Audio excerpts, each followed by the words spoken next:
நம்ம சொசைட்டில ரொம்ப வருஷமாவே ஒரு விஷயம் ரொம்ப விவாதிக்கப்பட வேண்டிய விஷயமாவே இருக்குங்க.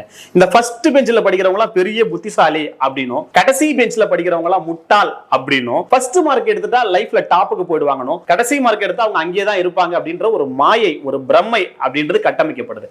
ஆனா நிதர்சனம் அது கிடையாது.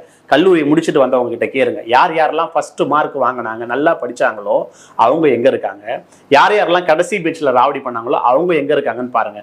நம்ம ஜாலியா இருக்கிறோமா, நல்லா படிக்கிறோமா அப்படின்றது முக்கியம் மட்டுமே இல்லை.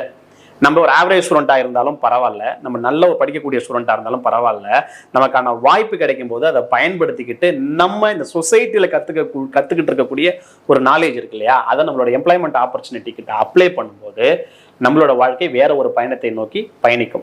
யார் யாரெல்லாம் பெரிய ஒரு புத்திசாலிங்க அப்படின்னு சொசைட்டில சொல்றாங்களோ, யார் யாரெல்லாம் பெரிய கம்பெனிஸோட ஓனர் நினைக்கிறீங்களோ, அவங்களாம் ஒன்றும் ஃபர்ஸ்ட் மார்க் வாங்கினவங்க கிடையாது.